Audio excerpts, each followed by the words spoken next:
asalaamaaleykum dal leen ak jàmm parti démocratique sénégalais naka na ma ko sàq woon mujj naa am commission bi nga xam ne dafa bëgg ñu ñëw saytu lan moo waral ci dëgg-dëgg ba conseil constitutionnel ba ñu jàllal dossier wu seen mbër bii di Karim Meïssa Wade loolu nag waa parti démocratique sénégalais ànd ceeg waa Benno Bokk Yaakaar tey ji nag parti démocratique sénégalais sàkkuteefam mooy ñu dàq jongante ñaar fukki fan ak juróom ci weeru février ci atum 2024 bi ñu nekk jaare ko ci article 52 bu ndeyu charte réew mi Sud Quotidien di fàttali ni ñu moomee suñu bopp ba tey Sénégal bi nga xam ne ren ji lay amal fukk ak ñetteelu élection présidentielle ci àpp ba rek la ko mës a amal musuñu koo toxal suñu naataango bi fare ci avenue Bourguiba di ñu fàttali message bi nga xam ne moom la Karim Meïssa Wade jaarale ci xarala yu yees yi muy xam le ne xeex bi ñu nar a sóob mooy ñu dàq yooyu la jongante ci loole la ñuy des ndax waa laa suñuy xamal ne waa parti démocratique sénégalais yi fare ci Thiès Kaolack Pikine ak yeneen dëkk ñoom loolu rek leen soxal fi mu toll nii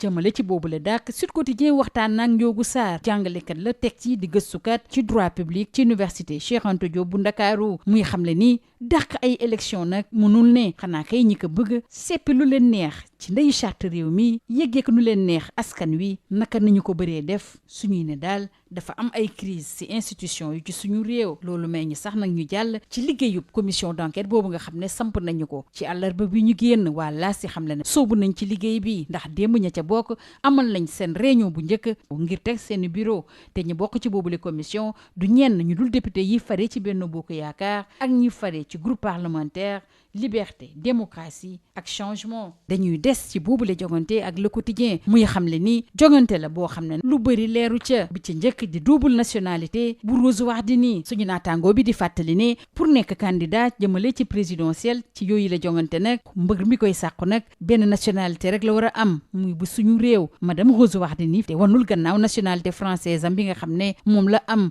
donte nag am na li ñu duppee déclaration sur l'honneur ngir sàmmonteeg article 28 bu ndey charte réew mi mbër yooyu nga xam ne dañoo xam ne dañoo am ñaari nationalité la ñuy des ak waa tribune ndax procureur nag warul jël nag mbir mi saytu ko bu baax a baax ndax déclaration sur l'honneur bi ñuy amal naxe mbaay la bu ñu sukkandikoo ci tribune muy xamle ni mbirub Rose Wardini nag war na tax ba ñëpp def ci seen xel jàppale ni coalition Diomaye président leen rek ko soxal mooy ñu teggi loxo seen mbër bi nekk ci biir kaso gi ak moom la ñuy desal rawatina nag anam yu métti yi nga xam ne moom lay dund ci biir kaso bi ba ñu sukkandikoo ci yor bi mu jële yooyu la xibaar ci coalition bi nga xam ne Diomaye Faye mooy seen président ndax ñi ngi artu bu baax a baax ci ñàkk kaaraange seen mbër mile di araftu bu baax a baax kilifa yi dañoo indi ay coppite ci bés yi nga xam ne moom la mën a dalool ñi nga xam ne ñoo ko bëgg a seet si foofulee ak it tere bi ñu koy tere yenn ci ay jokkoo ci wàllu téléphone li gën a jaaxal coalition Diomaye président nag mooy seen mbër mi néegam bi saa su ne garde yi dañ fay dugg te it amul benn mesure boo xam ne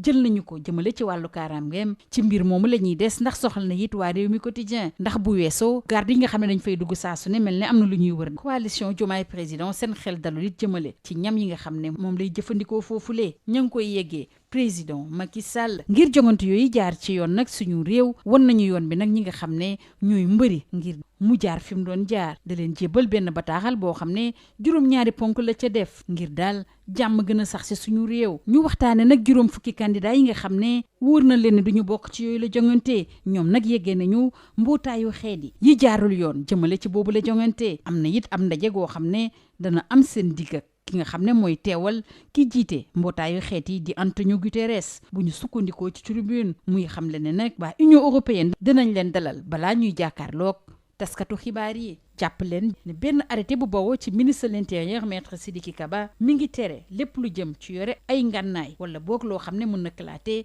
lu ko dalee ñaar fukki fan ak juróom ci weeru janvier bi ñu génn jàpp fukki fan ak ñeent ci weeru avril ak Sidiki Kaba la ñuy desal ndax Le Soleil mi ngi xam ne démb ca Mbadakhoune daloon na école des sous-officiers bu police te ñu duppee ko colonel Cheikh Tidiane Diouf foofu nag dañ fay tàggat sous-officiers yi te loolu dana tax ba takk der yi am xarañteef ba war ci jamono jooju it Le Soleil di ñu xamal ba tey nii greffier yi promotion atum 2020 jàpp 2023 démb lañ leen doon jox seen raaya mi ngi amee ci palais de justice bu Lat Dior bu Ndakaaru ki leen ko doon jébbal di ministre bu ñu dénk wàllu yoon di maître Aïssata Tall Sall mu profito ci boobu la ndaje nag ngir soññ syndicaliste yi faree ci wàllu yoon ñu teg ci suuf grève bi nga xam ne moom la ñuy amal. quart de finale bi ñu war a amal ngoon diggante Super Eagles yu Nigéria ak waa Angola soxal na lool ëttu yéenekaay bu groupe Sud Communication du Sud Quotidien. waa Nigéria yi nañu moytu ndëgg sërëx bu doomi Angola yi lee. ñetti arbitre sénégalais ñoo nar a teew ci terrain bi ngir boobu le match. Issa Sy mooy nekk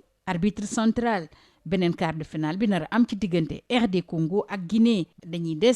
ci Coupe d'Afrique des Nations bi ñuy amal ci Côte d'Ivoire ak waa SAD. moom li ko soxal mooy entraîneur yi nga xam ne fii la ñu bawoo. mu samp ci ab laaj ndax nag mun nañ am beneen entraîneur boo xam ne mun na def lu ëpp li Aliou Cissé def ci suñu réew. mu sekk ci waxtaan ak Abdoulaye Diaw di chroniqueur ca RFM muy rafetlu bu baax a baax déggoo bu fës lool diggante Aliou Cissé ak joueurs yi te nee na loolu le lu ci am solo la lii moo gënoon a fës ci ëttu yéenekaay